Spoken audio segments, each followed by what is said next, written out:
The weird thing about phones now is they're not just for calls, you know, like, unfortunately, no, not unfortunately, fortunately, I am old enough to remember, you know, dialing the phone. I had a party line when I was in high school, so there were some little ladies that lived in our neighborhood that knew all mine and my best friend's business, because they would listen in. But today, they're not just for calls. You can send pictures, videos. When our daughter was in India, she had her phone, so she could take a picture, and it would print out right there in our home with a wireless printer. So, like, Logan's in the Himalayas takes a picture, and the picture pops out in Kansas City, Missouri. Yeah, crazy stuff. You can text, you can send emails.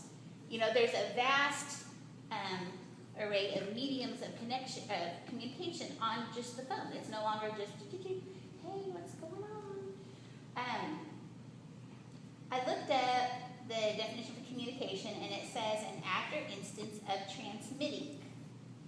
The opposite, I like to always go to my thesaurus, the opposites of communicating would be to conceal, to cover, quiet, suppression, and withholding. So clearly, those are how to not communicate. The first part I want to talk about, and since it's going to be like phone-oriented, is never hang up. In 1 Thessalonians 5:17, pray without ceasing. So never close the line of communication, even if it is yelling. Like, I think once you reach the point where you are concealing, covering, you're quiet, you're suppressed, you're withholding, you have hung up. You have disconnected that call. You have to keep communicating. Whatever the communication looks like, and whatever is working between you, keep doing that. What is not working, be aware of it, and communicate that. This does not work. If you tell me this, or, you know, and there's lots of ways that can go wrong. It can be how someone says it. I tend to get snarky. I know that, and I'm trying to work on it. I snap. It's because I am very task-oriented, and he's more laid back. And so there's a difference in, you know, what? I know. So if I say, the joke between us and some friends are, he will say, well, we need to get going, and he'll sit down. And I'm like, we have to go. And so I just get, you know, like, let's just get it done.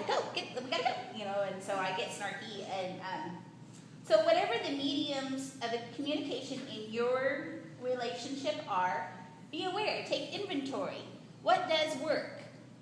And I don't want to go down the love languages path, but there are certain ways to communicate that will work, that you are probably aware at in this stage of your marriage, and there are certain things that do not work well.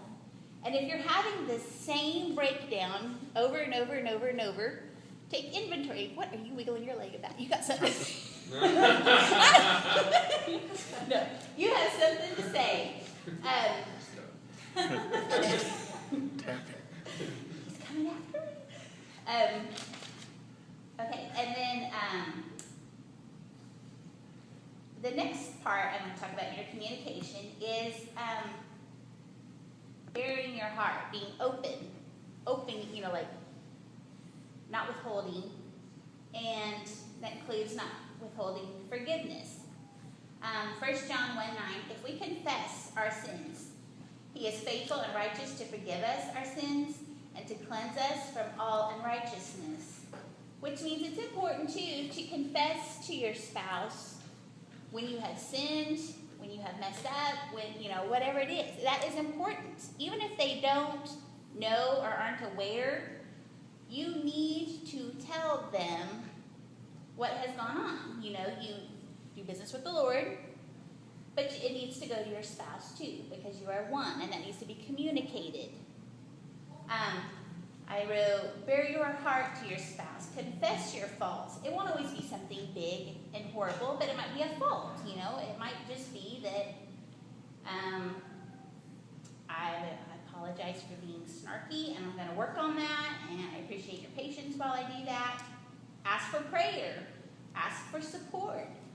And most importantly, in your marriage, if you are asked for forgiveness, you need to give it. Which means that you give it and then it's done. It's over. It's not to be brought up, and held over them. I know that we all know that. And if you can't, when I say it, it makes it sound simple, like